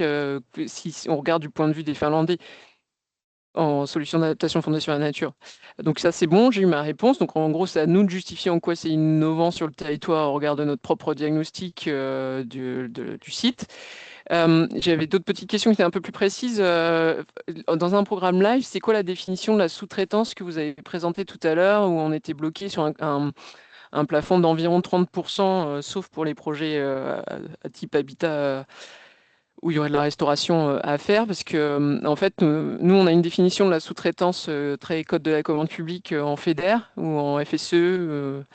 Mais la notion de sous-traitance, par exemple, dans les dossiers qu'on porte aujourd'hui dans le cadre de la mission Horizon Europe, c'est pas du tout la même notion. Le sous-traitant, finalement, doit être défini dès le dépôt de la candidature. Et du coup, en live, est-ce que c'est exactement le même cas? Est-ce que les sous-traitants doivent être validés dès le départ, ou est-ce qu'on est vraiment sur la notion de sous-traitance code de la commande publique? Un sous-traitant, c'est un prestataire qu'on va faire intervenir par biais de marché. Oui, alors effectivement, là, on sera plutôt sur la définition type commande publique, c'est-à-dire que les sous-traitants ne doivent surtout pas être connus au moment du dépôt du live. Ok. Donc, on ne doit pas avoir lancé aucune procédure de commande publique. Non, ce sera une fois que vous avez commencé votre projet où vous pourrez choisir vos sous-traitants. Donc, une fois qu'on nous a validé la convention. C'est ça. Donc, en gros, on n'a pas le droit de faire... En gros, on attend la réponse pour lancer quoi que ce soit sur le projet. Tout à fait. Ok. Et là, excusez-moi, une question complémentaire, c'est sous-traitance et prestataire de manière générale, puisqu'il ne faut pas qu'il soit connu avant le lancement, avant le début du projet. Donc, j'imagine qu'au-delà des sous-traitants, ça s'applique au titulaire du marché, pas uniquement à son sous-traitant. En fait, à partir du moment où vous voulez lancer un marché, en fait, la définition, c'est si l'action n'est pas portée par quelqu'un qui est dans le consortium, on considère que ça en sort, et à partir du moment où vous payez quelqu'un qui n'est pas, enfin voilà, en dehors du consortium et que vous payez et sans les connaître avant, là, c'est de la sous-traitance. Ok, merci. L'autre question, c'est parce que tout à l'heure, on a parlé de projets sur le temps long, mais là, on arrive quand même en fin de programmation. Du coup, le live, là, cet appel à projet, la date butoir de fin d'opération, c'est quoi? Alors en fait, les fins d'opération ne sont pas liées avec la programmation européenne, c'est-à-dire que si votre projet il est pris à l'appel à projet de 2027, ce sera la fin du projet, ce sera à T+5 7 ans. Mais En fait, vous serez toujours payé avec l'argent de la programmation d'avant. Mais Oui, c'est ça. Mais là, c'est-à-dire que les projets d'ici peuvent potentiellement aller jusqu'à plus 7, mais par rapport à 2027. tout à fait. Ok. Du coup, tout à l'heure, vous aviez dit, à un moment, il faut aussi prouver justifier que le live, que les actions portées dans le live n'auraient pas pu être financées par des programmes autres. Et du coup, vous faites comment la vérification? Parce que, enfin, comment, vous pas non, mais les personnes qui instruisent les dossiers font cette vérification, parce que finalement, entre chaque pays, on a des financements différents, il y a des financements publics aussi différents d'une région à l'autre, et le contrôle est fait comment en fait? Comment on peut justifier qu'une action n'aurait pas pu être financée par un autre type de fonds public? Alors ça, effectivement, comme je disais, comme c'est en gestion directe, on ne sait pas du tout comment la commission valide les projets, comment ils instruisent. Je suppose qu'ils disent ça par rapport aussi aux différents fonds européens, mais après, est-ce qu'ils vont dans le détail de ce qui peut être financé en national? Là, je vous avoue que je ne sais pas. Parce que dans les fonds européens, il y a des grands principes, mais en fait, chacun les adapte à sa façon en région. Oui, oui, mais à moins qu'ils aient une connaissance très fine de Oui, toutes donc les ils vont pas déclinaisons. non plus vérifier. Et Ça, du coup, j'avais une autre question que je n'ai pas posée dans le, dans le chat, enfin, j'en ai deux. Euh, Actuellement, nous, on porte un projet dans le cadre de la mission Horizon où on est région réplicatrice pour la Finlande sur des solutions d'adaptation fondées sur la nature. Et donc aujourd'hui, on teste ces solutions-là. Est-ce que ce serait la continuité, le passage à l'action suivante qui serait le déploiement de ces actions à une plus grande échelle, c'est quelque chose qui pourrait rentrer dans le life adaptation? Est-ce qu'on peut être dans la continuité d'un autre projet européen pour passer un step d'après? Ça, est-ce que c'est bien vu, pas bien vu? Alors ça, c'est tout à fait possible de faire la suite d'un horizon avec du life, c'est-à-dire le développer dans l'horizon Le et micro, ensuite pouvoir l'appliquer concrètement sur un territoire avec un life sur le côté démonstrateur. Et l'autre truc, c'est plutôt sur la gestion du risque d'un porteur qui dépose un life. Une fois qu'on a eu le life, le contrôle se fait sur quoi? Sur les résultats, sur les dépenses, sur les deux?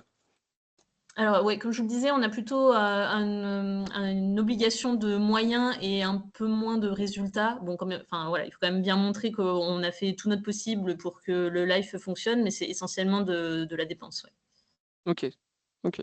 Voilà, c'est bon pour moi pour les questions. Merci. Merci à vous.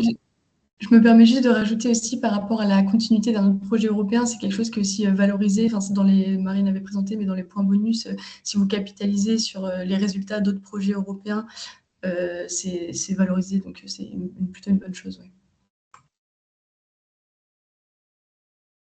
Merci beaucoup. Est-ce qu'il y a d'autres questions pour cette partie de l'intervention des PCN? Si ce n'est pas le cas, on vous propose de passer... Ah, si, pardon, une question de l'ANBDD. Juste, j'aurais aimé savoir sur les résultats justement des programmes LIFE. Sur les résultats des programmes LIFE, où est-ce qu'on peut, ils sont centralisés, on peut les retrouver sur ce site du ministère ou justement quand on veut voir un petit peu les résultats d'un programme ou d'un autre? Oui, alors tout est disponible sur les sites de la commission. Vous avez notamment les fiches projets. Donc là, vous pouvez taper directement avec les moteurs de recherche, vous pouvez les retrouver. Et sinon, il existe un outil, un espèce de visualiseur où vous tapez en fait des critères, c'est-à-dire quel sous-programme, dans quel pays, etc., même quels acteurs, et vous pouvez trouver... Ah bah voilà, parfait, merci. Anaïs vous a mis dans le chat la ressource. Merci.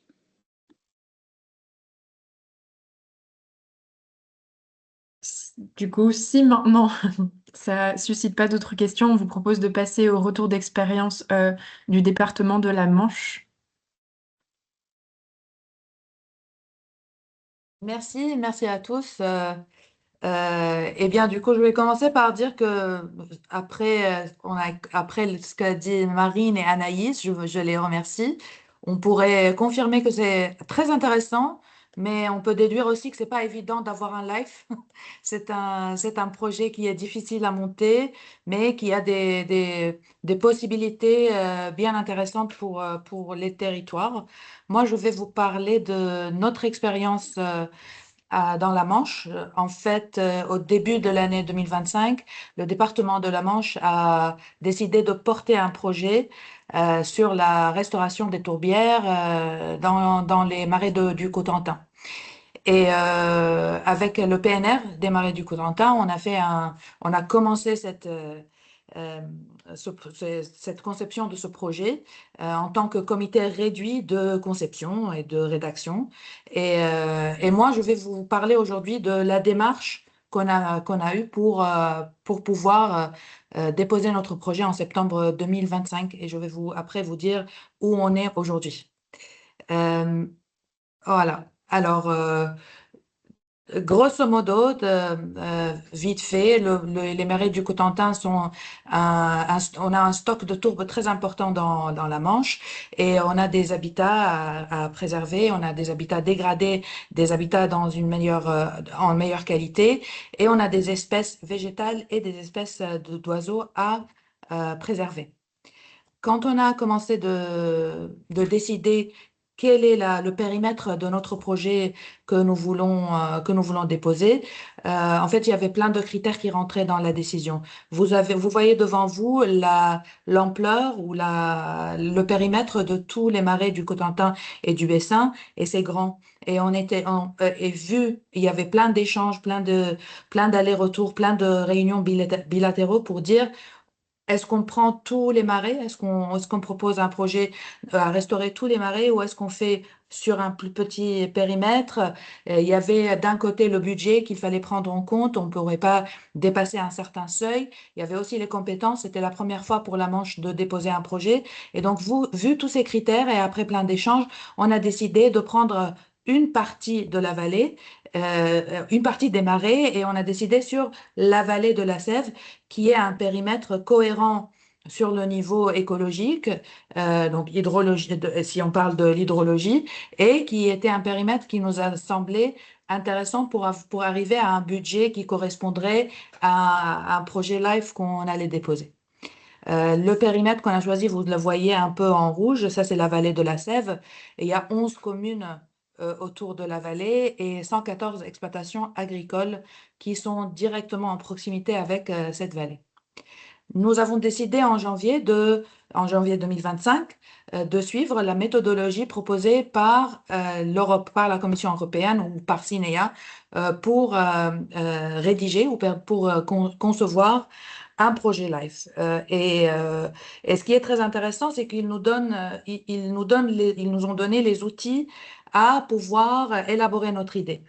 Et comme a dit Marine et Anaïs après, en fait, la première chose à faire pour le projet LIFE était de faire comme un état des lieux, moi je vais l'appeler comme ça, un état des lieux. Et donc, il fallait regarder notre territoire, notre zone d'intervention et de rédiger une partie, donc là on parle d'une quinzaine de pages, sur la réalité.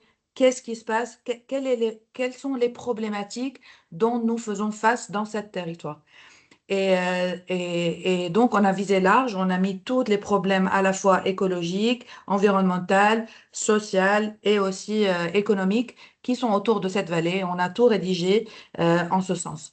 La méthodologie européenne nous propose, après cette phase de développement de l'état des lieux, de transposer tout cet arbre à problème, ils appellent ça un arbre à problème, de le transposer en arbre à solution. Et donc, on va changer notre problème central, qui était la dégradation des tourbières de la vallée de la Sève, on va la changer en comment on va restaurer ces vallées.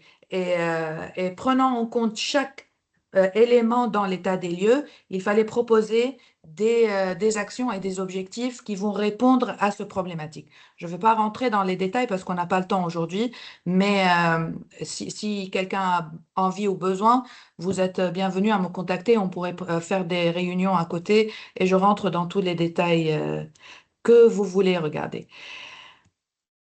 De passer entre cet arbre à objectif, parce qu'on avait décidé je vais vous prendre un élément. On a dans la vallée de la Sève une espèce exotique envahissante qui s'appelle la Jussie, par exemple, et nous avons ce problématique qui est la Jussie. il faudrait qu'on arrache cette justice. Et ça, c'est une action de notre programme. Et nous savons dans cet arbre à objectifs que c'est une action qu'il fallait mettre dans notre candidature. À mon sens, et ce que nous avons vécu, de passer de cet arbre à objectifs vers la logique que la candidature demande, donc de mettre ces objectifs dans ce qu'appelle la commission des work packages, ça c'était la phase la plus challenging, c'était le défi, parce qu'il fallait regarder tous les objectifs qu'on avait et de les recadrer, de les remettre dans des paquets de travail pour que ce soit bien cohérent et que tous les objectifs soient liés. Et pour nous, c'était ça la phase la plus difficile à dépasser, parce que ça demande et un travail intellectuel pour chercher les actions qui sont cohérentes à mettre ensemble, et un travail bien logistique, parce que chaque work package, il a besoin d'être géré d'une certaine manière, décider quel partenaire va faire quelle action dans quel work package. Donc, c'était un moment assez intéressant, mais assez challenging en même temps. Et c'est là où on avait décidé, parce que jusqu'ici, on était, comme j'ai dit, un comité réduit de conception. On a décidé, parce qu'on avait les éléments plus clairs devant nous, on a décidé d'inviter les acteurs de territoire à venir et, si vous voulez, jouer le jeu avec nous. Et c'était en avril 2025 où on a invité entre 20 et 25 structures de la Manche et des territoires à côté pour venir dire qui a les compétences, qui a l'envie, qui a le temps de venir et rejoindre ce consortium qui va travailler sur la restauration des marais de la vallée de la Sèvre. Et en effet, on avait une vingtaine de structures qui étaient présentes dans une réunion publique qu'on a mis en place. Et finalement, après plein d'échanges avec les structures sur leurs capacités, leurs compétences et le temps qu'ils pouvaient mettre en place pour cette candidature, on est resté finalement sur un consortium de 8 structures que vous voyez devant vous. Donc, les 8 structures qui sont toujours d'ailleurs, qui font toujours partie du consortium Life Safety sont à la fois des structures académiques comme l'Université de Rennes, mais des structures associatives plus petites comme le groupe ornithologique normand, mais aussi le PNR. Donc, c'est pour vous dire que ce sont des structures assez variées de taille et d'ampleur de travail, mais chaque structure dans ce consortium a des actions bien spécifiques à mettre en place le jour où la candidature est, on espère, financée ou est prise. Et en bas, vous voyez sur cet organigramme les financeurs qu'on a aussi contactés et qui feront partie de ce projet. Donc, les financeurs publics dans la Normandie, parce que comme Marine et Anaïs ont aussi dit, si on a le projet, le financement européen est à la hauteur de 60% du budget et il faut trouver des cofinanceurs, il faut trouver des manières pour cofinancer les restes des 40%. Voilà jusqu'ici. Je n'ai pas dit que vers cette phase-là où on était sur les work packages, on a aussi demandé l'aide du ministère de la MTE et on a avec grand plaisir reçu un grand coup de un grand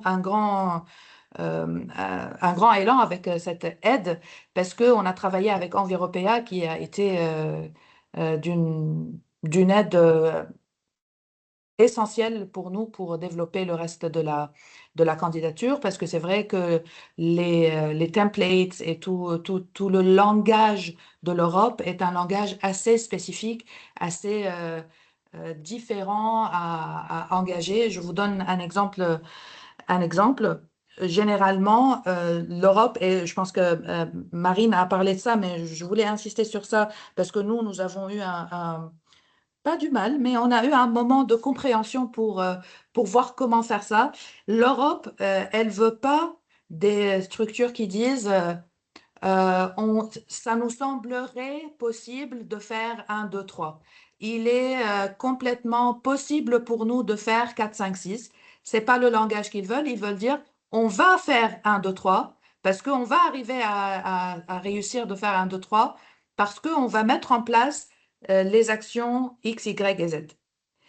Et si jamais on met en place les actions X, Y et Z et nous réussissons pas à arriver à notre objectif 1, 2, 3, ce n'est pas un grand problème. Et donc, c'est juste un shift dans le langage que la commission demande. Il nous fallait un petit moment pour comprendre comment approcher cette rédaction, comment approcher cette candidature. Quelques informations sur LifeSafeBeat.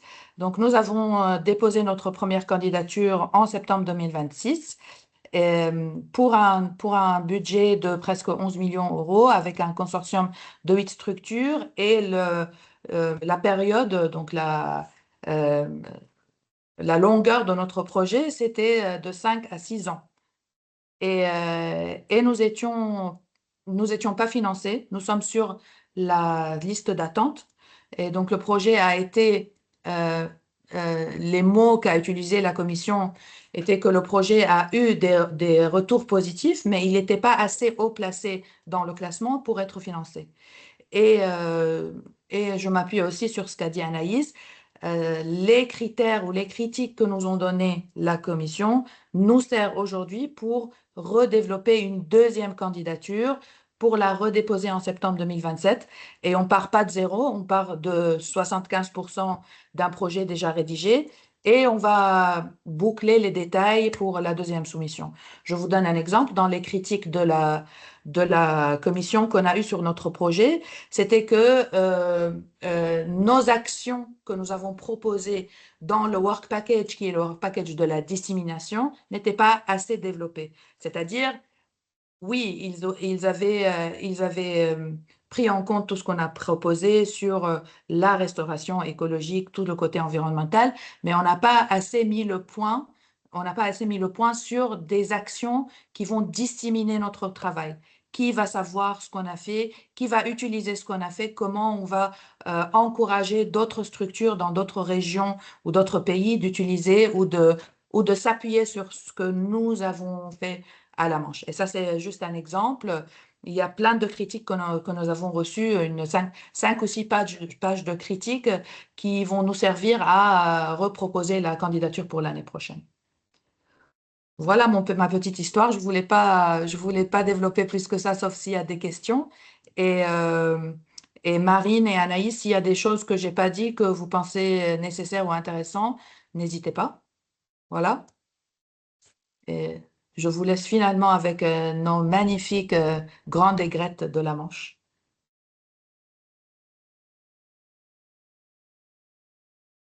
Merci. Oh, Lydiane, je crois que tu allais prendre la parole. Pardon, je t'ai coupé Non, la vas-y, parole. je t'en prie. Merci Dima pour la présentation. Je propose peut-être d'avancer quand on a pris un peu de retard et de laisser la parole tout de suite à l'ANBDD et Karine Douville, si vous pouvez prendre la parole.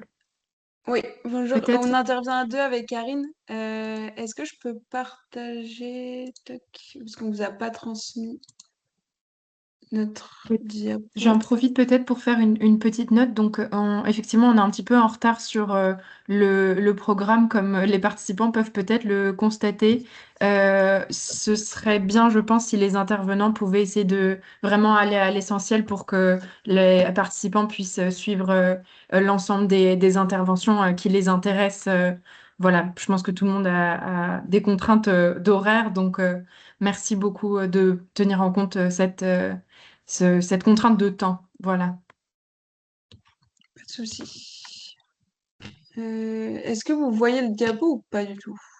Oui, ça fonctionne. Ouais, c'est bon. Ok, super. Alors, on va faire assez rapide. Donc, bonjour à tous, Agathe Auvray. Donc, je travaille à l'Agence normande de la biodiversité et du développement durable. Mon poste est financé dans le cadre du LIFE Biodifrance. Donc, c'est dans ce cadre que j'interviens pour présenter le LIFE. Ce LIFE, il vise à accompagner la mise en œuvre de la SNB 2030. On va revenir donc sur le consortium juste après. Le budget de ce LIFE est de 50,4 millions d'euros. Il est pour une durée de 9 ans. Il a commencé en 2024 et il se finira fin 2031. L'ambition de ce live, c'est la reconquête de la biodiversité et d'agir sur les pressions directes et indirectes. Au niveau du consortium, donc l'OFB est coordinateur de ce live. Ensuite, on va retrouver donc des organisations nationales en lien avec la protection de la nature, comme les PNR, les réserves naturelles, les conservatoires d'espaces naturels. On retrouve également aussi des organisations régionales comme les ARB, dont la NBDD fait partie, mais aussi quelques régions. Et après, on retrouve donc des organisations nationales ou régionales en lien avec les politiques sectorielles, comme la Fédération des Scouts. Ce live, donc, il se divise en 9 work packages avec donc 4 work packages, on va dire, des piliers plutôt soutien, donc avec tout ce qui va concerner la gouvernance, la communication, la valorisation des résultats et la mobilisation de fonds complémentaires. Et après, vraiment pour les work packages donc thématiques, on va retrouver donc le premier work package sur lequel nous on intervient, donc appui au territoire, mais également un work package renforcement de l'efficacité des aires protégées, un autre sur la thématique de l'accompagnement des filières, ainsi qu'un autre sur la mobilisation des citoyens. Donc nous, on intervient donc sur le Work Package 3 territoires. Donc l'objectif, ça a été la création de postes au sein de la NBDD pour l'appui au montage de projets, et plus particulièrement des plus petits projets, donc pas typiquement comme des lives, mais plutôt des projets à l'échelle locale, menés soit par des collectivités, des associations, des entreprises ou même des particuliers. Donc, on accompagne individuellement les porteurs de projets. Ma collègue Karine Vril reviendra là-dessus par la suite. On organise donc des ateliers d'écriture sur des appels à projets thématiques, mais aussi des formations. Enfin voilà, l'idée, c'est vraiment d'accompagner les porteurs de projets et de les faire monter en compétences. Donc, quelques exemples de projets qu'on va passer très rapidement. Donc, plutôt des petits projets avec des budgets entre 500 et on va dire 20 000 euros. Des projets de restauration de continuité, de plantation, de gestion d'espèces exotiques envahissantes. La plus-value pour la NBDD d'être dans le consortium de ce live, donc c'est la prise en charge d'un poste à hauteur de 60% pendant 8 ans. Le rôle de bénéficiaire il est effectivement plus confortable que le rôle de coordinateur. Et c'est aussi un bon test à mettre en place pour tout ce qui va être gestion de documents, administrative et comptable. L'implication de la NBDD dans le montage de dossiers a été assez classique. C'était une fiche projet. Et effectivement, comme on en parlait tout à l'heure, il faut se faire à la plateforme Funding and Tenders qui est à prendre en main. Je laisse la main à ma collègue Karine Douville. Oui, bonjour à tous. Merci à tous pour vos interventions. Donc, le poste d'Agathe, il s'inscrit dans une mission plus large qui est portée par la NBDD depuis 2020, donc qui a pour objectif d'accompagner les porteurs de projets. Elle est répartie sur 4 personnes au sein de la NBDD, donc avec Sophie Lecuy qui va s'occuper de tout ce qui va être catalogue des aides, catalogue des acteurs, etc. Romain Debré qui est plutôt sur tout ce qui va être mécénat naturel et financement participatif. Agathe qui vous a présenté son poste. Et moi qui vais plutôt être sur l'appui au montage de projets multipartenariaux ou d'envergure régionale ou départementale. Donc l'objectif de cette mission, c'était d'accroître le nombre, l'impact, excuse-moi Agathe, si tu peux revenir juste en arrière, d'accroître le nombre, l'impact, la qualité des projets en faveur de la biodiversité en Normandie, essentiellement en levant 2 freins, le frein lié au financement et le frein lié à l'ingénierie de projet. C'est bon. Et donc, vraiment, l'objectif de la NBDD, c'est d'aider tous les porteurs de projets locaux de passer soit d'une idée, d'un besoin, d'un projet, en s'adaptant vraiment à l'état d'avancement où les porteurs de projets en sont, à la réalisation concrète sur le terrain. Pour ça, il y a 3 axes principaux d'intervention qui sont mis en place. Tout d'abord, c'est l'identification des projets, donc avec l'identification des acteurs de la biodiversité en Normandie, de leurs besoins, de leurs projets, de leurs ressources en interne. Donc ça passe par des enquêtes, des rendez-vous individuels, des sollicitations directes, des rendez-vous individuels, etc. l'identification de l'ensemble des dispositifs financiers, la biodiversité, et également les besoins des financeurs, donc par des contacts directs avec les financeurs, via aussi la mise en place d'une conférence des financeurs au sein de la NBDD. Et le troisième point, c'est l'assistance au montage et au dépôt des projets. Donc c'est là que je vais plus détailler. Agathe, tu veux bien. Merci beaucoup. Donc l'accompagnement qui est effectué par la NBDD a pour objectif de s'adapter vraiment au mieux à vos besoins. Et par contre, en aucun cas, en ce qui concerne les projets LIFE, de se substituer aux aides qui peuvent être mises en place par le ministère ou la région. Donc, c'est notamment l'aide d'Enviropéa dont a parlé Dima tout à l'heure. On est plus un acteur qui va être plus proche des porteurs de projets localement. Donc après, ça peut être du conseil sur le montage du budget, des calendriers, de la gouvernance, comment insérer votre projet dans les politiques locales et suprarégionales, définir avec vous les contours du projet pour qu'il s'adapte au mieux à la demande, donc là en l'occurrence des projets LIFE. Rechercher des partenaires complémentaires.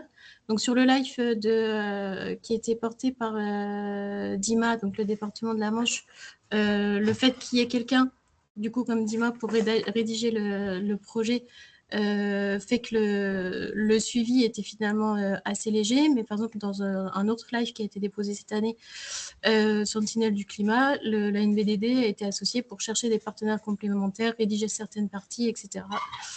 Voilà, ça peut être de l'assistance à la rédaction, des relectures, de la participation au comité de pilotage, etc. Tu peux passer, Agathe. Et l'idée, c'était éventuellement là de donner quelques exemples de futurs projets qui pourraient être montés en Normandie. Alors, ce sont vraiment des pistes et qui s'appuient essentiellement avec une volonté d'être en cohérence avec les documents stratégiques locaux. Donc, que ce soit la stratégie régionale biodiversité, le SRADET, les SCOT, les PAEC, les PAT des grandes agglomérations, les chartes des PNR, mais également, excusez-moi, le règlement pour la restauration européen, la stratégie 2030, etc. Donc, j'en ai sélectionné 4, sachant que c'est vraiment des pistes de réflexion. Donc, le premier, ça pourrait être travailler sur la résilience climatique des forêts de Normandie, donc qui pourrait s'apparenter à un live, qui pourrait rentrer dans les cases d'un live climat, sachant qu'en termes de porteurs, l'année, on a déjà commencé à évoquer quelques pistes avec les 4 PNR de Normandie, voilà, qui pourraient éventuellement être approfondies. Donc, avec la mise en place de forêts laboratoires, afin d'identifier les meilleures pratiques sylvicoles, éventuellement faire des cartes des microclimats forestiers à l'échelle de la région, la mise en place d'observatoires des forêts, suivi des habitats sur le long terme. Je ne vais peut-être pas rentrer dans le détail parce que ça, typiquement, c'est à travailler avec les futurs membres d'un consortium éventuel, mais avec tout ce qui serait suivi des échanges de carbone, la séquestration, le relargage, identifier les puits de carbone dans la région, et aller jusqu'à des réflexions sur les paiements pour services environnementaux, les îlots de sénescence, la libre évolution, le travail sur les lisières, etc. Et l'adaptation des orientations forestières régionales. Une autre idée de projet LIFE. Merci. Donc, ça serait la biodiversité et le changement climatique du bocage, qui est un élément majeur de la biodiversité normande, ou plus largement, éventuellement, des espaces agricoles, donc qui pourrait éventuellement être un life climat ou un life nature, sachant que la restauration des prairies, c'est dans le règlement européen de restauration de la nature. Donc, pareil, avec la mise en place de fermes laboratoires, la mise en place de pratiques agroécologiques, EMA, réduction des intrants, etc. Promouvoir un retour au système hébergé, une agriculture bas carbone, identifier et promouvoir les meilleures pratiques, une capacité de séquestration du carbone des prairies normandes, enfin, tout ce qui serait à identifier sur cet aspect-là. Le suivi de l'impact du changement climatique sur les prairies permanentes, notamment les espèces résistantes, les espèces menacées, et comment est-ce qu'on reconstitue des prairies par les récoltes de semences locales. Également, la réflexion sur la mise en place de PSE. Tu peux passer, Agathe. On a également en Normandie la vallée de la Seine, qui est un milieu et un espace remarquable et extraordinaire, avec une concentration très forte à la fois d'espèces et d'habitats de la directive Faune-Flore Habitat, donc qui pourrait être l'objet d'un Life Nature. Donc ce serait un projet multisite, multimilieu, multi-espèces, sachant qu'on a des milieux qui sont aujourd'hui particulièrement menacés, avec des pressions supplémentaires liées au changement climatique et au développement urbain, sachant que l'axe Paris-Le Havre, donc tout l'axe Seine, subit de très très fortes pressions et possède en même temps les milieux les plus remarquables de la région. Parmi les milieux les plus remarquables de la région. Un autre life, alors ça c'est à rapprocher du life Green Art dont vous avez parlé tout à l'heure. Donc ce serait l'adaptation des villes et villages au changement climatique. Donc ça pourrait également être un projet multisite avec la lutte contre les îlots de chaleur, en travaillant sur tout ce qui va être trame verte et bleue intra-urbaine, la désimperméabilisation des sols, la gestion de l'eau, et surtout l'acceptation de la végétation et du sauvage en ville. Voilà, donc ce serait un gros projet, plutôt un life climat, et avec la mise en place de sites pilotes, suivi cartographique des températures sur le long terme, suivi des impacts des actions menées, etc. Voilà, c'est des pistes. Il reste à trouver des porteurs de projets, ce qui n'est pas le moins. Dima ne vous l'a pas dit, mais c'est un travail à plein temps sur plusieurs mois. Sachant que là, pour des projets qui démarrent, c'est pas la peine, je pense, de viser septembre. En revanche, l'année 2027, c'est un peu la dernière année de soumission possible de projets dans le cadre de cette programmation-là, sachant qu'on ne sait pas s'il y en aura une autre sur les années à suivre. Et que pour monter ce type de projet, il faut s'y mettre dès le mois de septembre cette année, en vue de pouvoir le déposer en septembre l'année prochaine. Voilà, n'hésitez pas à me poser des questions. Je vous remercie. Merci Karine et merci Agathe pour cette intervention. Je vois qu'il n'y a pas de questions pour l'instant dans le chat. Pour terminer, alors je vais essayer de repartager mon écran. Moi, j'avais quand même une petite question, mais c'est plutôt pour les collègues de la DGALN. Là, par exemple, dans les projets que la NBDD nous ressort, je vois qu'il y a des sujets qui peuvent être similaires avec d'autres projets live qui peuvent être portés par des régions voisines sur lesquels on nous a demandé des courriers de soutien. Vous, est-ce que vous arrivez à centraliser un peu les idées de projets qui pourraient arriver dans un futur appel à projet et faire de la concordance entre des porteurs pour qu'ils soient plutôt ensemble qu'en concurrence? Oui, alors on essaie de le faire à notre niveau, mais encore faut-il qu'on nous dise que le projet est en préparation. On y arrive notamment avec nos services déconcentrés parfois qui arrivent à nous faire remonter des projets, mais on n'en a pas forcément conscience. Mais quand on a l'info, effectivement, on essaye d'appeler parfois à se regrouper de manière effectivement à ne pas se faire concurrence, puisque là, comme vous le savez, il reste 2 appels à projets avant la fin de programmation, et donc c'est vrai qu'on a pas plus de concurrence sur ces deux dernières appels à projets. On a déjà vu un surcroît de participation sur l'appel à projet 2025.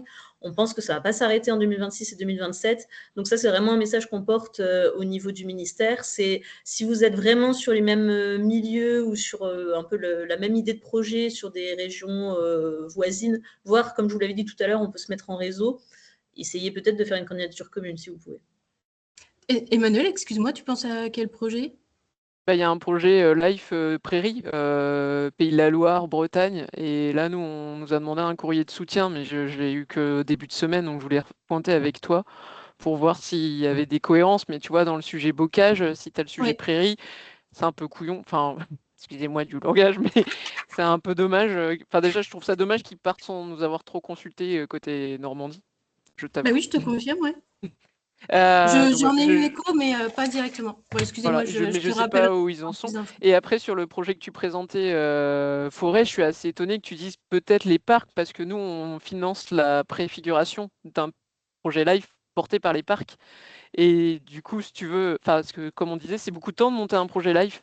Et autant des collectivités locales, on peut essayer d'absorber ça. Et on va avoir de plus en plus de mal à le faire. Hein, vu les baisses financières globales pour pouvoir monter les projets, parce qu'on va le faire à moyen constant, donc en gros, il faudra monter des projets tout en faisant les projets en cours. Mais pour les autres porteurs, c'est vrai que si on n'arrive pas à trouver des modalités de financement du temps passé à monter le projet, tout ça pour ne pas être sûr d'être pris à la fin, c'est quand même compliqué.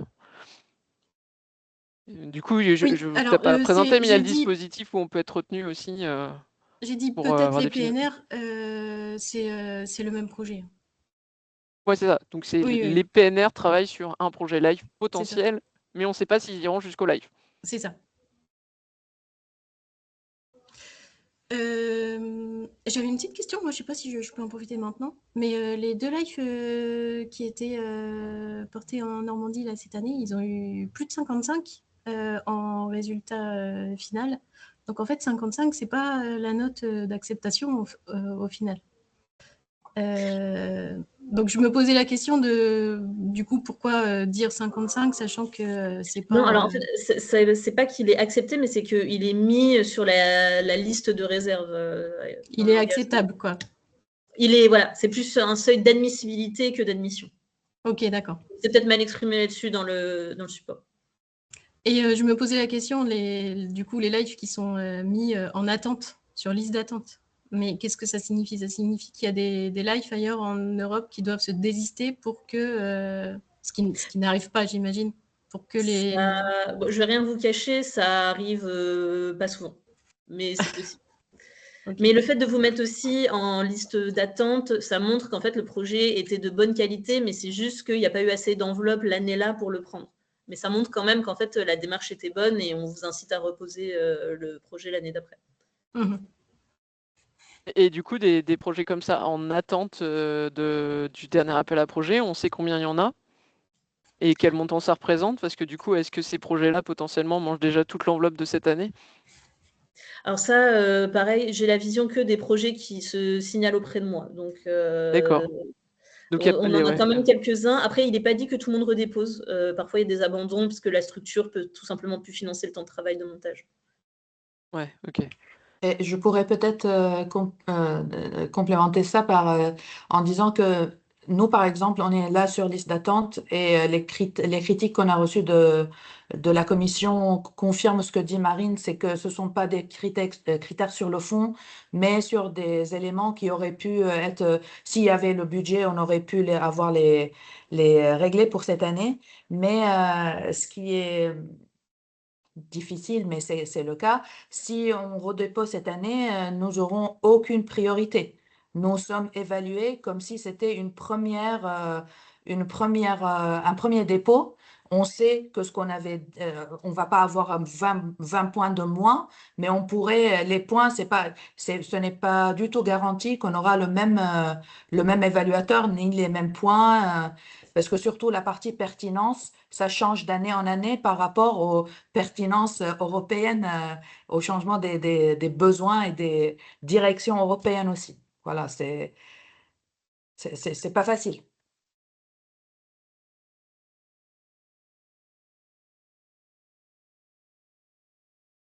Merci. Je ne sais pas s'il y a d'autres questions.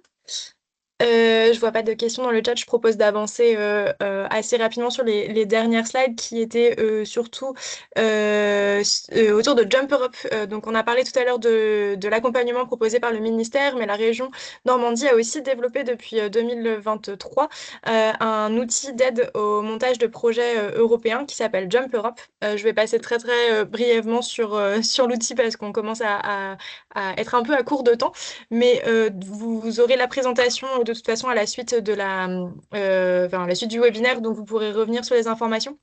Mais donc l'idée de Jumper Up, c'est de pouvoir vous faire bénéficier d'heures d'accompagnement via un consultant expert en financement européen. Dans le cas où vous êtes chef de file du projet, vous pouvez avoir même jusqu'à 60 heures d'accompagnement. Et l'accompagnement peut porter sur des aspects comme la méthodologie, l'appui à la rédaction, la recherche de partenaires, l'aide au montage et au dépôt sur la plateforme.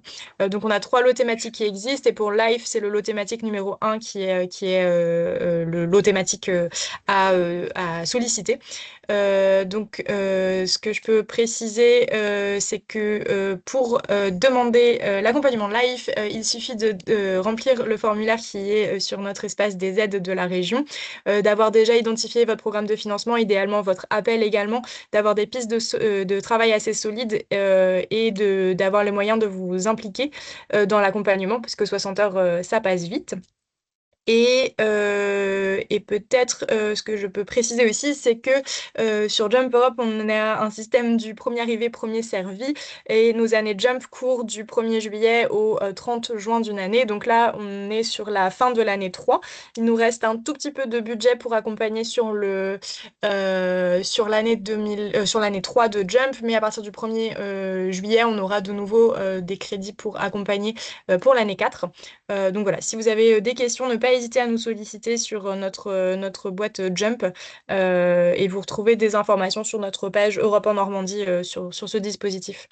Et une dernière petite slide sur la région Normandie. Donc au cours du webinaire, vous avez eu l'occasion de croiser ma collègue Zoé, ma collègue Lisiane et moi-même. Donc voilà, vous avez sur cette slide nos thématiques et nos adresses mail. Donc si vous avez des questions, ne pas hésiter à revenir vers nous. Et voilà, je pense qu'on a fait le tour. Et je sais que la Dréal n'avait pas réussi à se connecter au début, mais je crois que Olga est présente. Si vous voulez dire un mot en clôture peut-être du webinaire, je vous laisse la parole, Olga. Oui, merci beaucoup. Désolée, je n'avais pas pu me connecter au tout début. D'abord, je souhaite remercier la région Normandie pour tout ce travail de préparation et l'organisation de ce webinaire, et puis remercier également l'ensemble des intervenantes. J'ai pas entendu de voix masculine, en tout cas pendant que j'ai pu assister sur ce webinaire.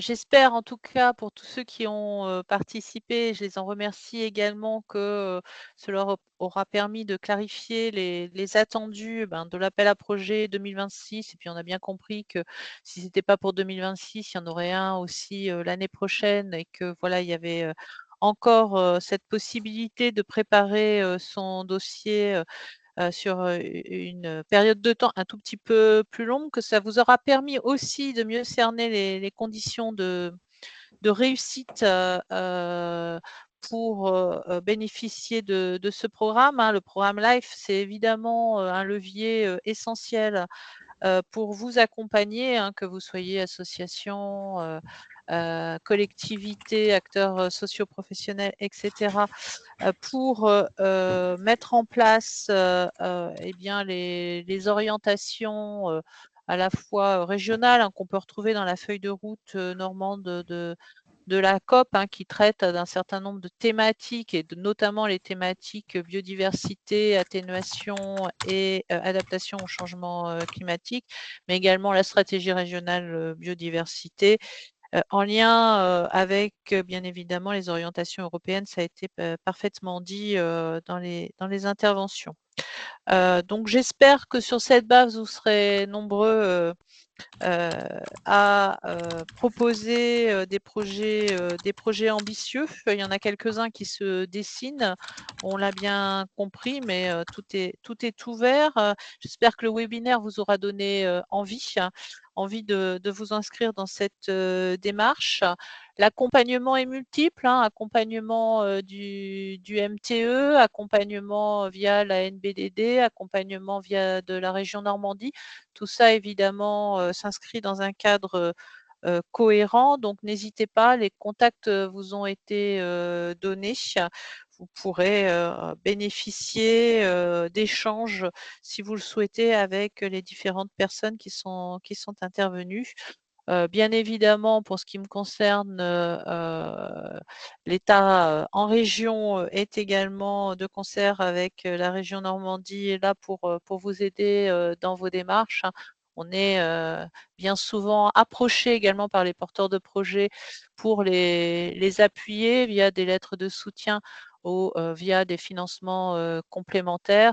Donc, nous aussi, nous inscrivons dans cette démarche. Voilà, je ne serai pas plus longue parce que je sais que le temps est compté.